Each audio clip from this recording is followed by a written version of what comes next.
Netflix, you did it again.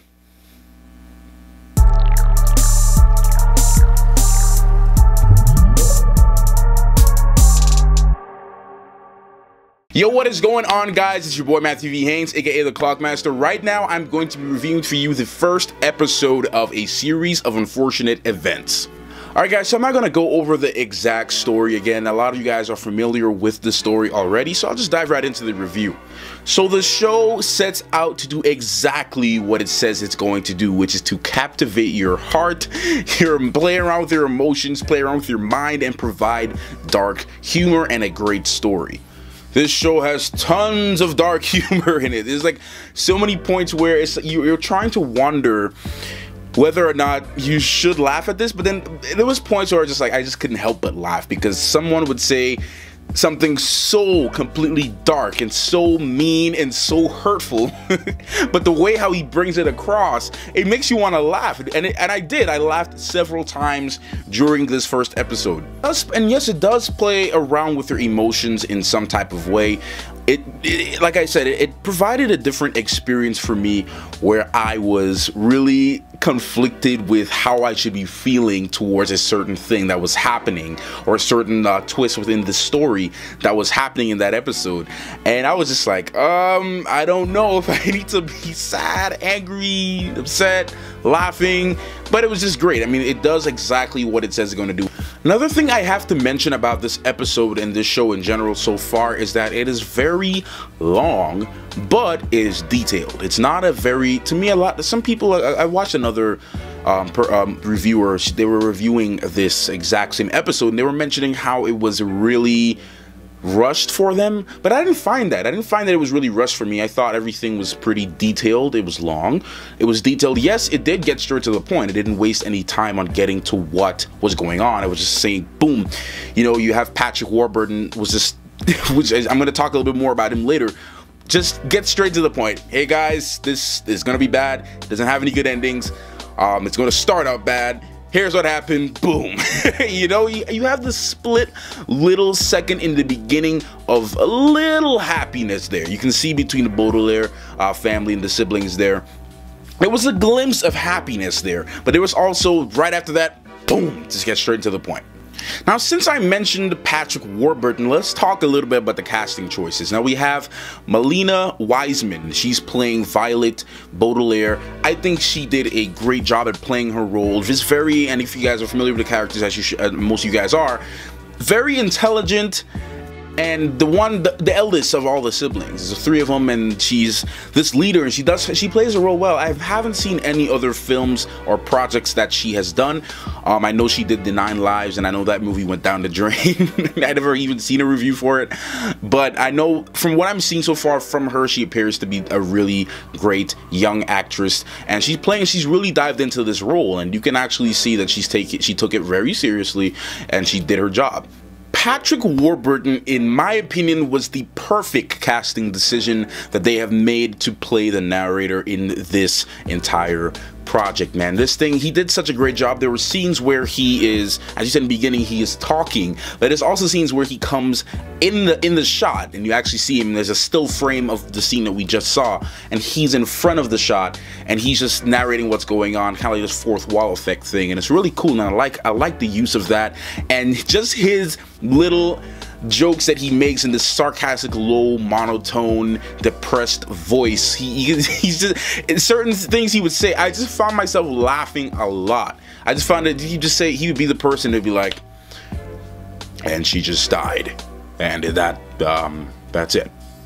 It sucks. You know, it's just one of those things. I really enjoyed that they did that.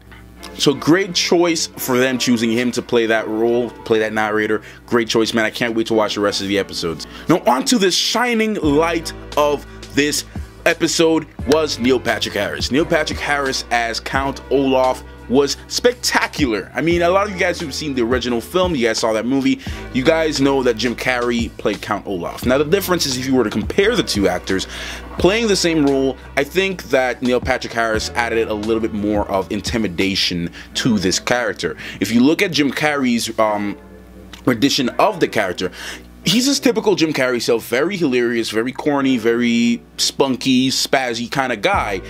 There was times when you watched a Jim Carrey film that you did feel that intimidation, you did feel that fear for Count Olaf, but then I felt as though Neil Patrick Harris actually really stepped that up.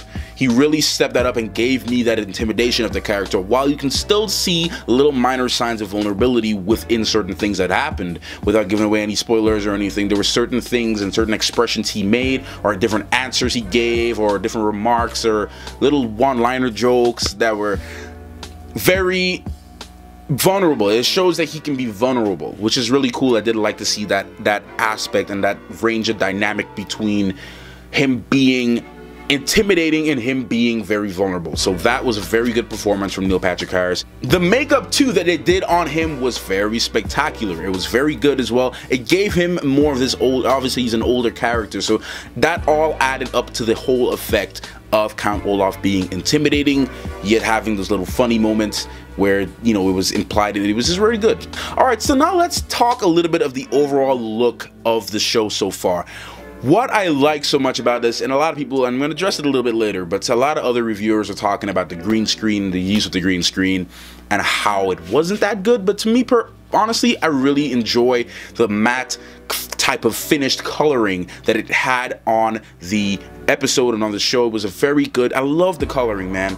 There were very subtle hints of blues and like even toned grays that really set the tone of the show. They were, like I said, he had certain scenes where you see the little blue and it stands out, and then you see the grays and it's even and it's just dark and it's gritty, and it just gives you that whole entire feel of just darkness and gloominess and just sadness, and just this world is just evil and sad. And the whole point of it, and you know, the narrator touches on this, as the world is this dark place. So having those grays in there and a little contrast with the little subtle blues to show that this is still a chance. You can see the dynamics between being a sad world and being a happy world, which is really, really cool. Now onto the green screen. A lot of people, like I said, were bashing the green screen. The green screen, you can tell, yes, I mean, I know I use a green screen, you can see, but you can actually tell when they're using a green screen in some of the scenes of this episode, which for me, I had no issue with it. I had no problems with it at all. I thought it really just added to the overall feel. We know that it was kind of like a dollhouse set that they had, where everything was just prefab and all that stuff, and I actually do like it. You can see the difference between an actual set and a green screen, and I had no issues with it at all. I thought it was pretty good. I think they'd used it in a good way. Yes, at certain points, it kind of has that cheap feel to it. But like I said, it didn't really bother me too much because I loved how it just looked. I loved how it looked, guys. Like I said, this whole matte finish, everything, even the cars had this matte finish on it. Everything, even the clothes, it looked like it was matted down. Like, I really enjoyed that. I really liked that. It was really different.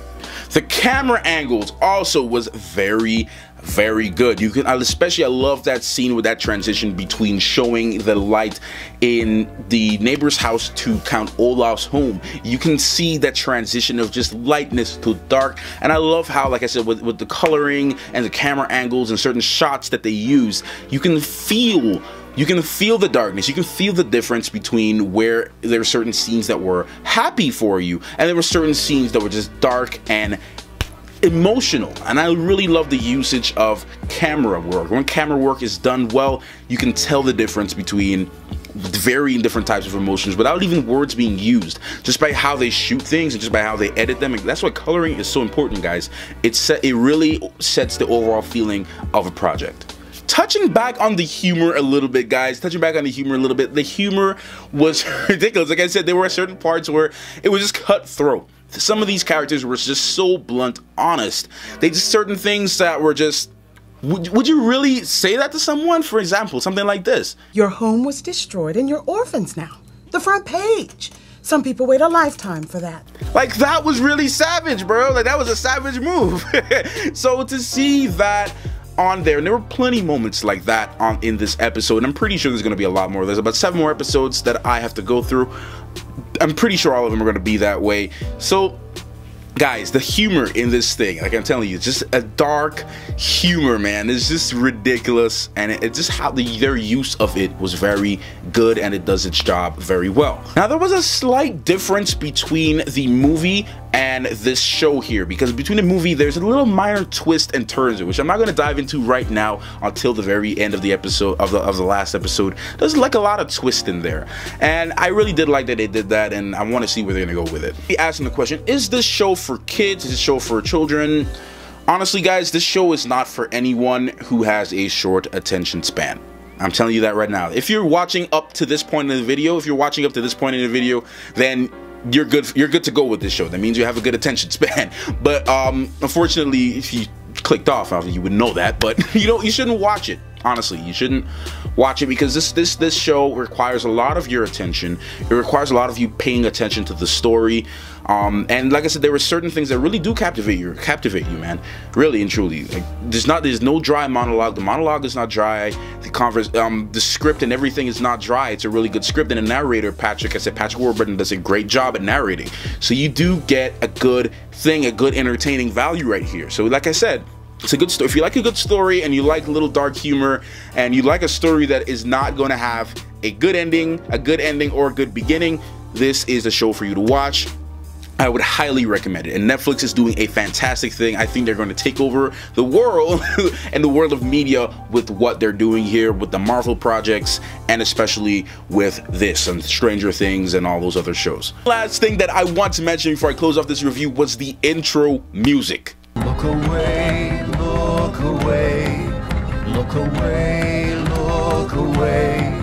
I love the intro music, guys. It was just when I heard it for the first time, I was just like, really? What? I was sitting there and I was watching it, and I was like, look away, look away. That thing was very, very funny to me, and I was just like, wow, this is going to be a dark show. So overall, guys, what are your thoughts on A Series of Unfortunate Events? Have you seen the first episode? Have you finished the series? Let me know in the comment section below if you saw it, and if you're going to watch it, please also let me know in the comment section down below.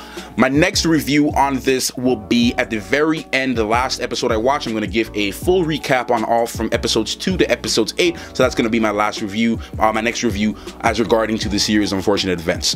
Alright, guys, we got a couple more reviews coming up for you guys between tomorrow, and we got a Lego Batman movie to review. We get John Wick Chapter 2, and we got 50 Shades Darker. That one I'm a little worried about. So be on the lookout for those reviews, guys, and I can't wait to put them out. I'm going to be watching those movies today, so be on the lookout for them. Also, don't forget, if you are new, don't forget to hit the like button and subscribe. Like I said, leave your comments down below. Don't forget to ring that notification bell, and I will see you in the next video. Clockmaster out.